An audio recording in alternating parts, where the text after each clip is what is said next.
News Wrap Local. I'm your host, Justin Chapman. Thanks for being here for a special local election episode. After a truncated lightning round of this month's top stories, we'll have a panel discussion about all things local election with tenants' rights activist Ryan Bell and Pasadena Chamber of Commerce CEO Paul Little.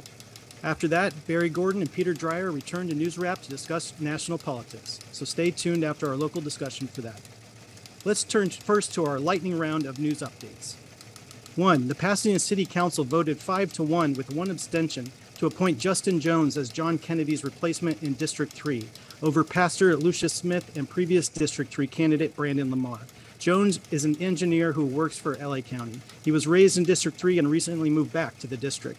Jones will serve until December 12th, after which the City Council must make another appointment for that seat, which could be Jones again or someone else. That appointee will serve on the council until 2024. Which is when District 3 voters will get to next weigh in on who they want their council representative to be.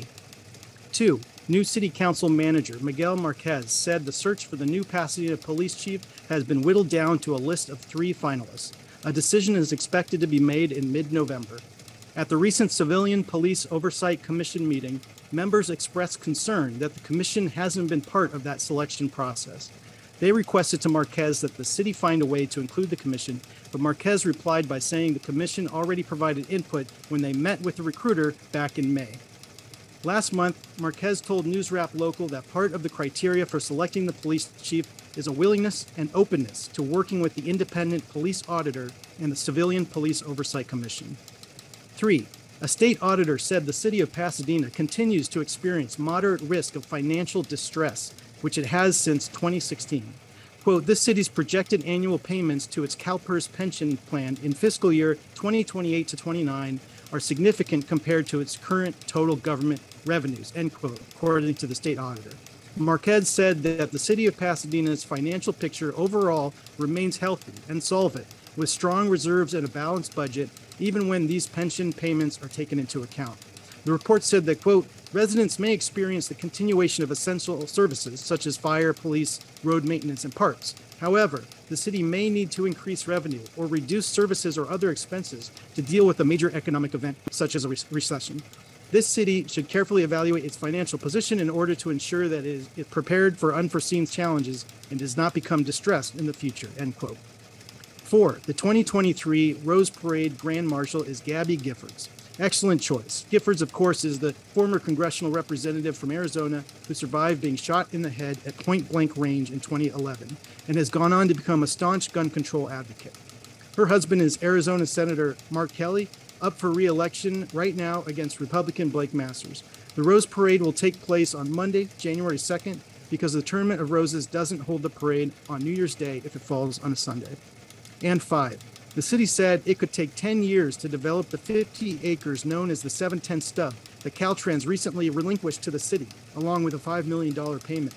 An outreach process to determine the area's future land use, transportation network, and utility infrastructure is now underway, and it could take 3 years to develop the city's vision for the area and figure out how to fund the project, including determining whether to fill in the ditch and then develop on top of the new land. The council will soon appoint a task force to work through these issues. Outgoing council member and Vice Mayor Andy Wilson asked city staff to think of ways to use the space during that decade, such as tiny homes for the unhoused. It is unclear if the city will have to pay for the land if it is used for other uses besides the transportation hub it currently is, for example, housing, open space, or retail, as other cities in similar situations have had to do. Let's patch in our guests for our special local election discussion today, Ryan Bell and Paul Little. Thank you so much for coming on the show. Thanks for having me. Ryan Bell serves as the Southern California Regional Organizer for Tenants Together, a statewide tenants' rights nonprofit, and as the Finance Director for the Pasadena for Rent Control campaign. He ran for Pasadena City Council's District 6 seat in 2020. Paul Little previously served on the Pasadena City Council for District 2 and on the board of the LA to Pasadena Metro Construction Authority. He also worked as a public relations and communications consultant in the private sector, and he currently serves as the president and CEO of the Pasadena Chamber of Commerce. So, gentlemen, ballots are in the mail and voting is underway through November 8th. There are a number of local, county, state measures on Pasadena ballots, as well as POSD races, congressional races. Even Governor Newsom is back on the ballot. let's start hyperlocal and special library tax, Measure L. It's a continuation of a $41 annual parcel tax that will generate 20% of the library's budget, or $2.8 million over 15 years. It will maintain library branches, provide books and youth reading programs, other services. First approved overwhelmingly by voters in 1993 and subsequently 2 more times since then. Paul, the Chamber of Commerce supports this measure. Would this have any adverse effect on the business community if L doesn't pass? Does a weakened library system have ripple effects to other areas of the community? Well, I know, like, for example, we get a lot of calls with people asking for information. We have a lot of information, but when we don't, we send them to the research desk at the library because they can find everything. And you can also find information about tax rates, how to set up a business. It's a very helpful institution, whether you actually go in the door or not. So I think it could have some negative impact on the business community, but the other thing I think is that the library is a valued institution in Pasadena, and I think having diminished services, which may not, the city could backfill the money, but having a diminished service, or just the idea that the library is not going to be funded the way that it needs to be, I think has a kind of an emotional impact on the community. And what we stand for and who we are. The great story is that when they designed the Civic Center, they built the library first. And because the library was that important at the time, there may not be as much of a need to check out books and all of that, but the expertise that the people have in the library and the collections they have and the history there is very important, I think, to the entire community. And Ryan, this tax, which is not a new tax, requires 2/3 of voters to approve it to keep it going. Do you think it'll reach that threshold this time? And what happens if it doesn't? Yeah, I mean, I think it probably will. It's the 3rd time it's been renewed, or at least we're attempting to renew it this 3rd time. I see yes on L signs. I don't see any no campaign really anywhere. I suppose there may be the Howard Jarvis tax people probably are opposing it, but they aren't. Oh, okay, interesting. No, it's under their radar, I think. Yeah. Okay. So, there's no real opposition. I agree with Paul. I think, libraries are, ancient institutions that have been part of, our development as humans. And, the library serves, I think, most of all, the lower income members of our community, students, who will go to the library to do research, maybe that isn't included in their school library.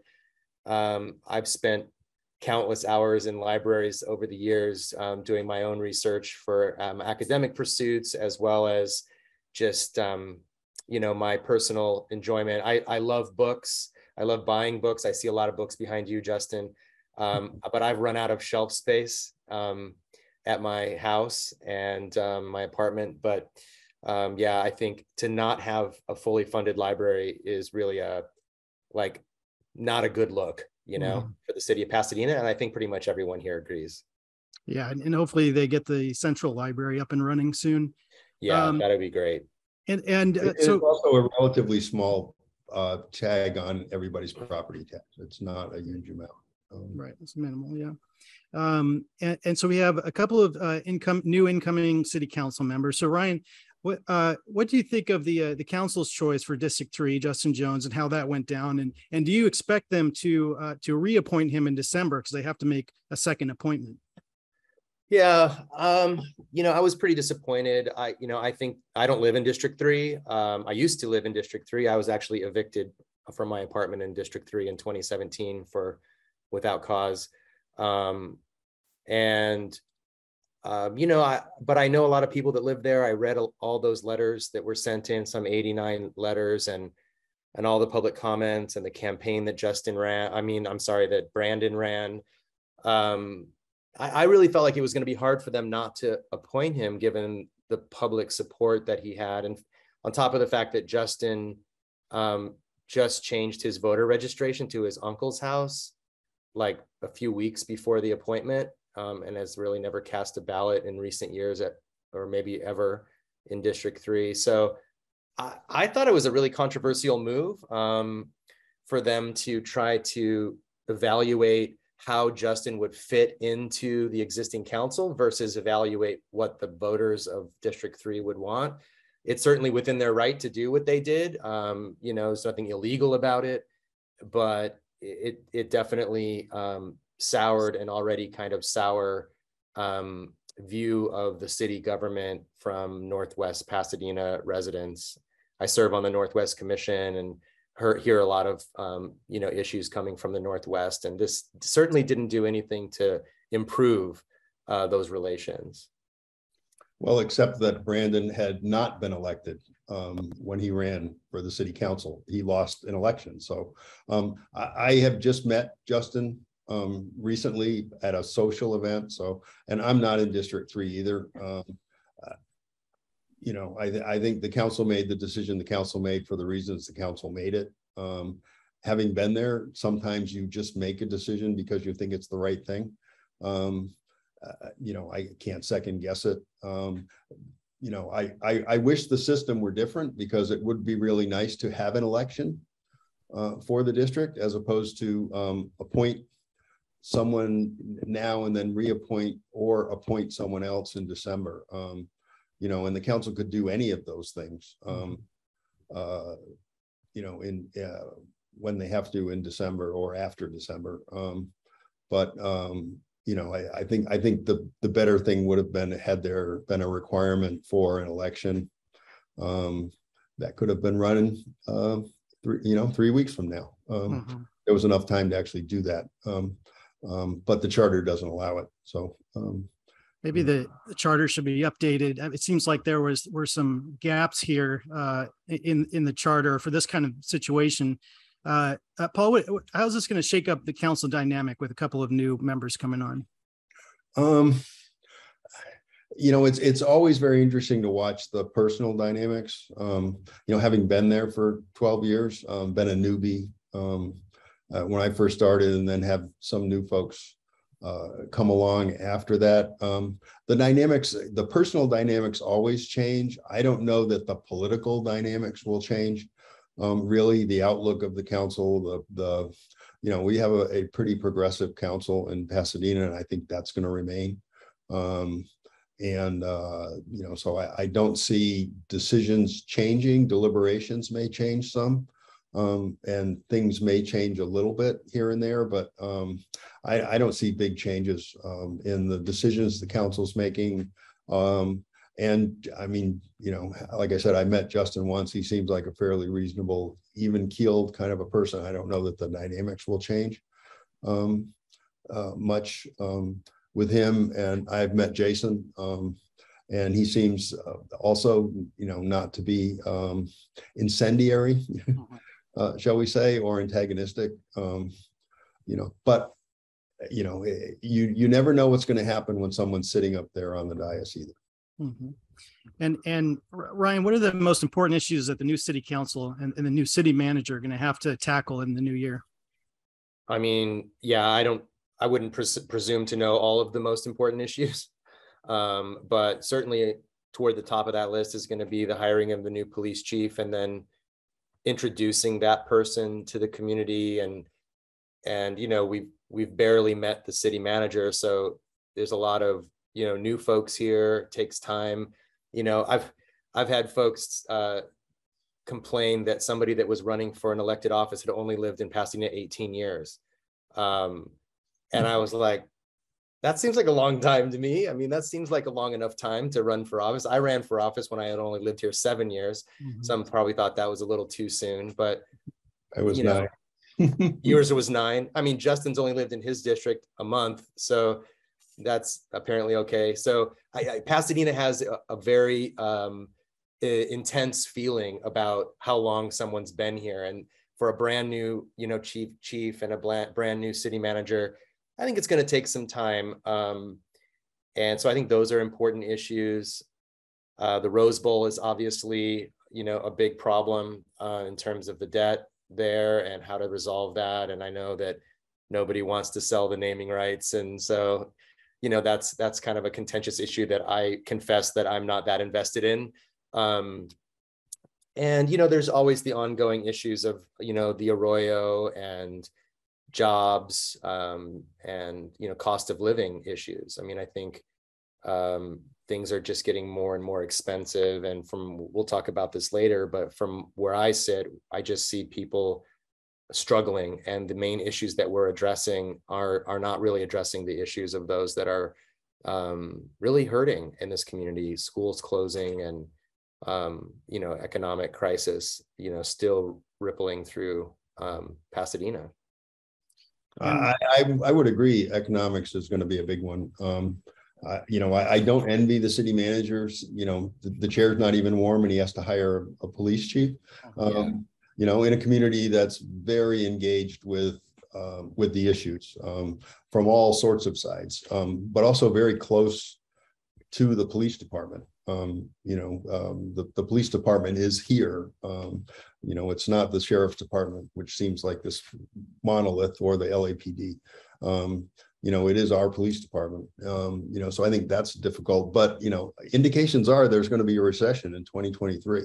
Not a 2008 level one, but something. And Ryan mentioned inflation. Interestingly enough, spending's been up over the last year or so with the pandemic, but because people banked money during the pandemic, they had nothing to spend money on. But that's going to start running out, and so I think the spending levels are going to drop back down as people have less money. And so I think that's going to have a big impact here on everybody. I mean, the cost of living is going up, but also if it means fewer jobs, if it means fewer opportunities for folks, and there are a lot of issues around that as well that need to be addressed somehow. There are fewer childcare centers now than there were at the beginning of the pandemic, which means somebody can't go to work; they have to stay home with the kids. Those kind of things ripple through the economy. And the Rose Bowl is an issue, but it's one they're going to have to resolve somehow.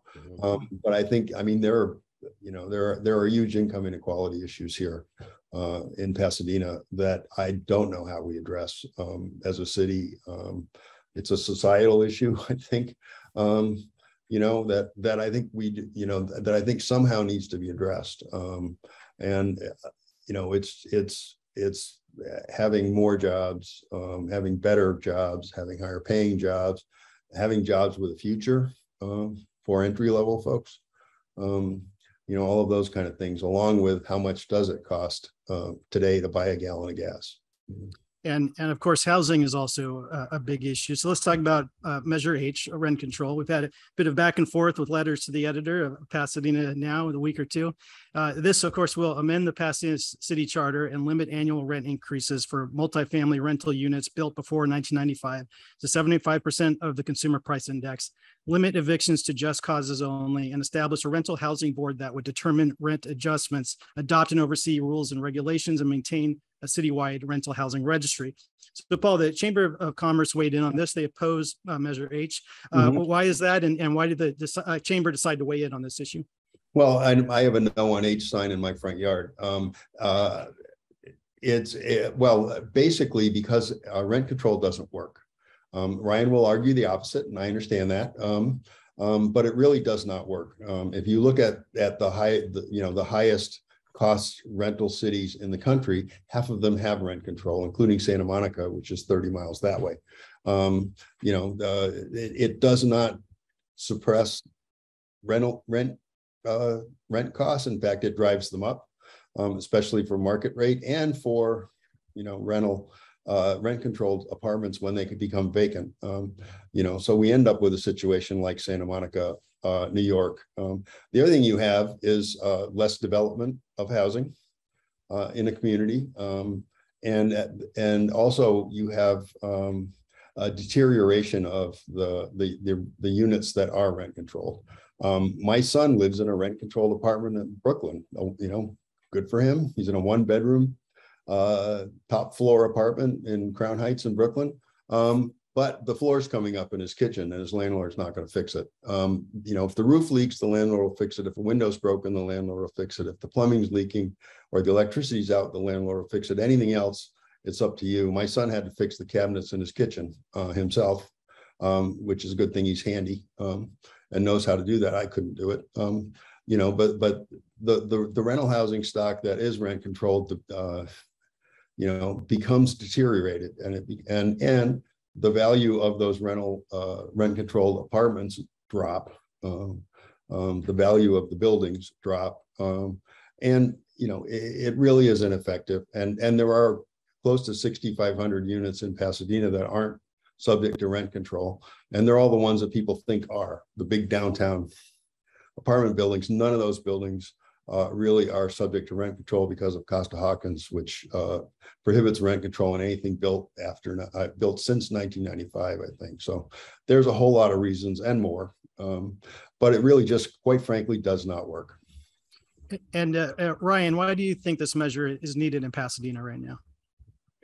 Well, I mean, first of all, it just simply isn't true that it doesn't work. I mean, the objective analysis that was commissioned by City Council and written up by an organization called Management Partners says, empirical research, this is a quote, empirical research indicates rent regulations have been effective at achieving two of their primary goals: maintaining below market rent levels for regulated units and moderating price appreciation.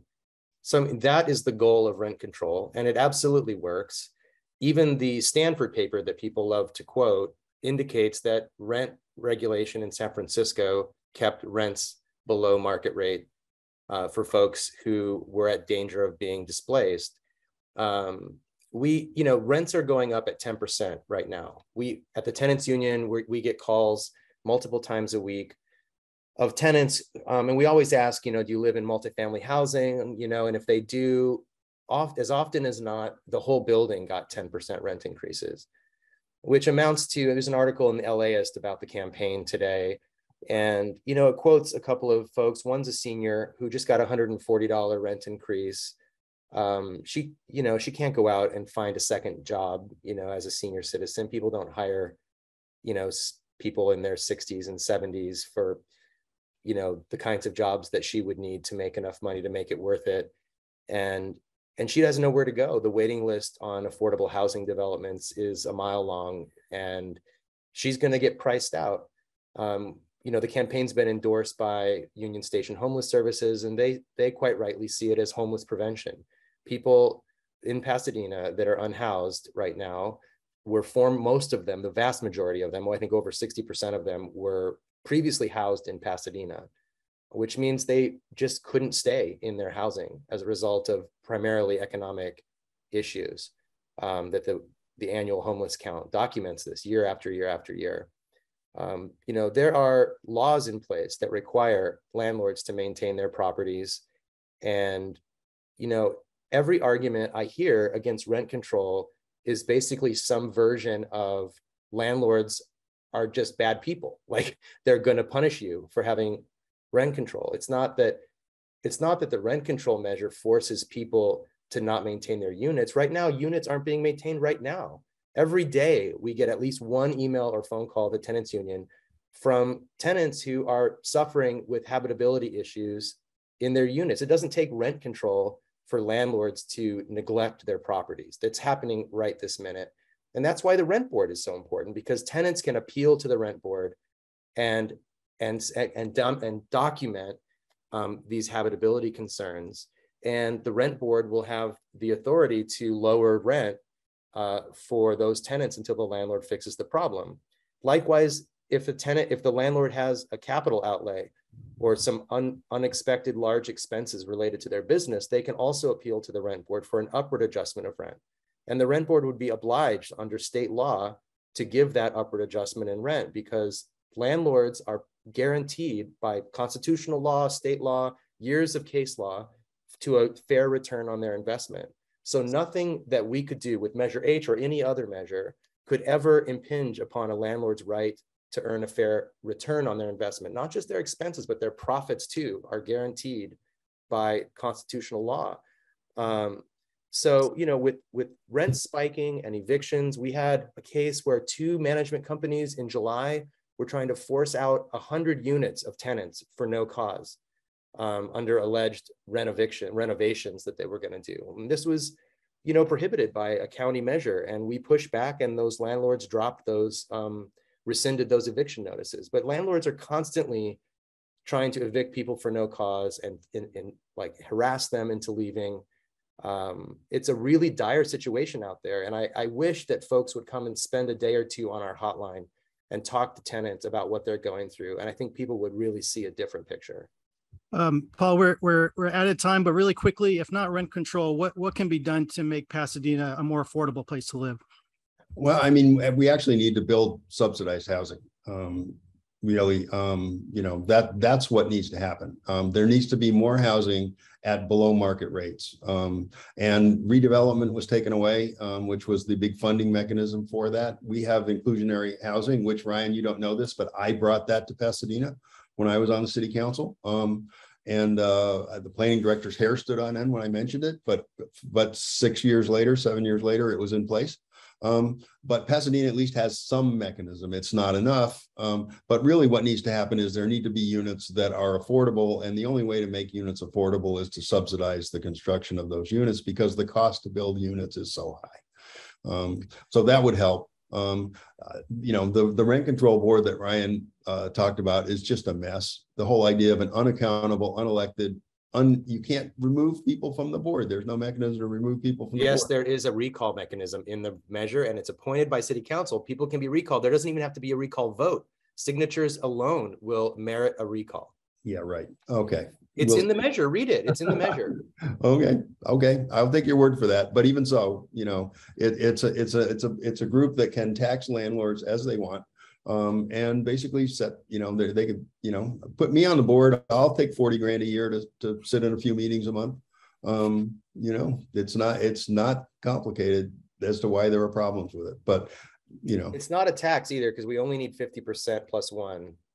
Well, it is a tax. You're just calling it something else. The other whole problem with this, if it passes, it's going to be litigated for years anyway, because they're going to argue all of those things. You know, I really wish it worked, but it doesn't. But there are solutions out there, but it takes money, and it takes the government, not just the city, but the state and the feds, to actually invest in affordable housing, so that all of those people who need to remain in their houses, in their homes, can. There are mechanisms. The city just doesn't necessarily use them, or doesn't have the money for them. Well, we unfortunately have to leave it there, but thank you both so much for coming on the show. I hope you'll both come back maybe after the election. We can continue whichever way it goes, talk about the implications from there. I really appreciate you taking the time to speak with us about this important election. Okay. Thanks, it's always Justin. nice to see you. Nice to see you, Ryan. Thank you. Nice to see you, Justin, and nice to meet you, Paul. Okay, take care. Thank you, guys.